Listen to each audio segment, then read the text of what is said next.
قرآن شریف میں ارشاد فرمایا اِنَّا نَحْنُ نَزَّلْنَا الذِّكْرَ وَإِنَّا لَهُ لَحَافِظُونَ، بے شک ہم نے ہی اس کو نازل کیا اور ہم ہی اس کی حفاظت کرنے والے ہیں۔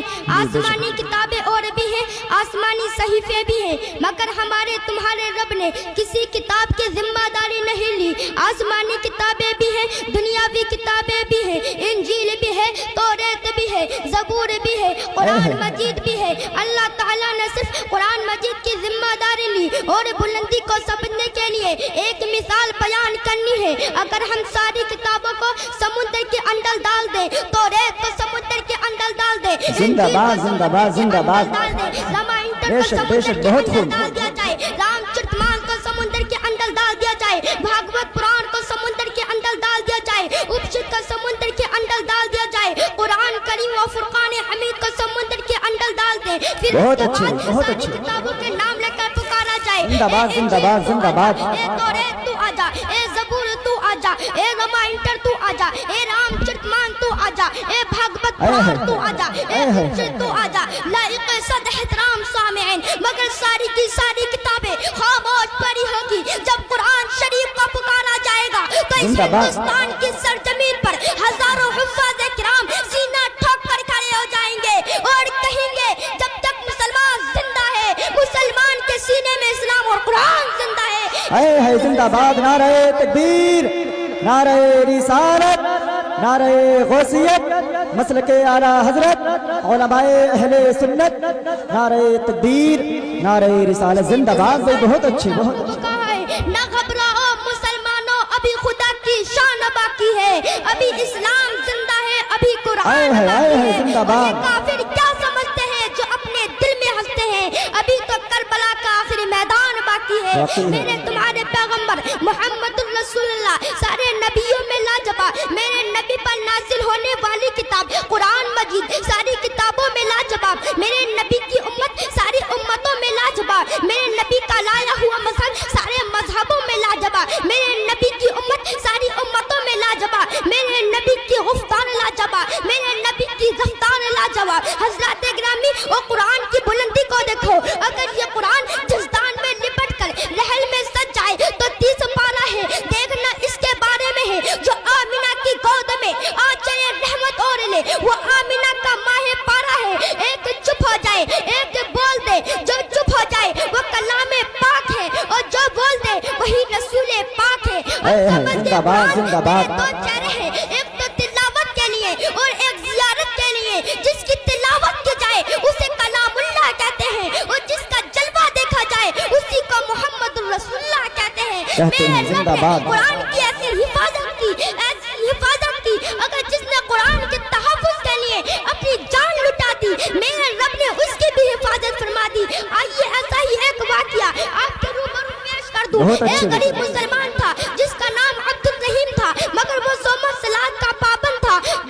معمول ایک یہودی کا نوکری کیا کرتا تھا، معمول یہ تھا جب صبح بیدار ہوتا تو قرآن کریم کی تلاوت کیا کرتا تھا، پھر قرآن کریم کی تلاوت کیا کرتا تھا۔ یہودی نے ایک دن دیکھا، 2 دن دیکھا، 2-4 مہینے دیکھا، اس سے رہا نہ گیا۔ وہ کہنے لگا، او مسلمان، تو رہتا میرے یہاں، کھاتا میرے یہاں، پیتا میرے یہاں، اور کلمہ اپنے نبی کا پڑھتا ہے، کتاب اپنے نبی پر نازل ہونے پڑتا ہے۔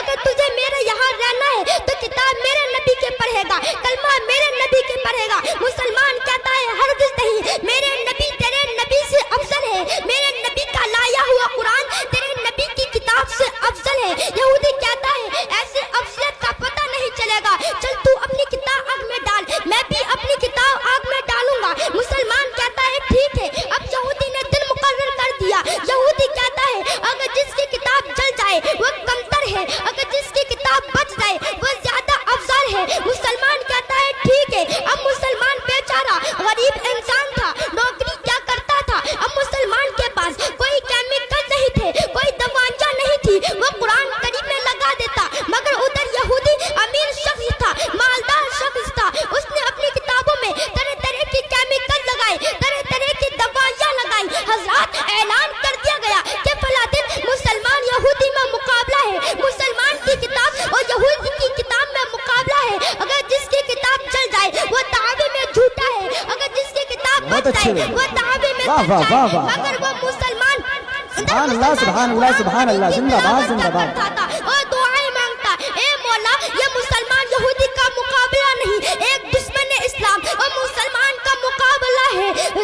لائق صد احترام تعظیم و تکریم سامعین، دن مدعین یعنی مقرر وقت آ گیا، لاکھوں کی تعداد میں لوگ جمع ہو گئے، آگ بھڑکا دی گئی. یہودی اپنی کیمیکل لگائی ہوئی کتاب لے کر پہنچ گیا، مسلمان بھی اپنی کتاب لے کر پہنچ گیا. مسلمان کہتا ہے عبد الرحیم چل تو اپنی کتاب آگ میں ڈال، میں بھی اپنی کتاب آگ میں ڈالتا ہوں. جناب عبد الرحیم کہتے ہیں تو اپنی کتاب آگ میں ڈال سکتا ہے مگر میں اپنی کتاب آگ میں نہیں ڈال سکتا.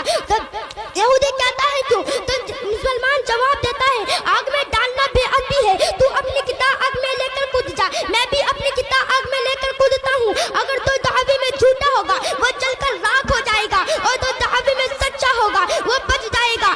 اب یہودی پریشان ہو گیا، اس نے اپنی کتابوں میں طرح طرح کی کیمیکل لگائے، طرح طرح کی دوائیاں لگائی، مگر اپنے میں کچھ نہیں لگایا تھا. پریشان ہو کر ادھر ادھر کی باتیں کرنے لگا، مگر وہ عاشق رسول وہ سچا قرآن کا شہدائی، اس نے دیکھا کہ یہاں لاکھوں کی تعداد میں لوگ جمع ہیں، اگر میں آگ میں کود گیا تو لاکھوں کی تعداد میں کلمہ پڑھ کر مسلمان ہو جائیں گے. وہ رسول کا دیوانہ قرآن کریم کو ہاتھ میں لے کر آگ میں چھلانگ لگا دیتا ہے، جانی کود جاتا ہے. لوگ سمجھ رہے تھے کہ جل کر راکھ ہو جائے گا، جب دیکھا گیا تو قرآن کریم کی تلاوت کر رہا تھا، پڑھ رہا تھا انا نحن نزلنا الذکر وانا لہ لحافظون. سارے کے سارے لوگ اسی وقت عبد الرحیم کے ہاتھ پر کلمہ پڑھ کر مسلمان ہو گئے.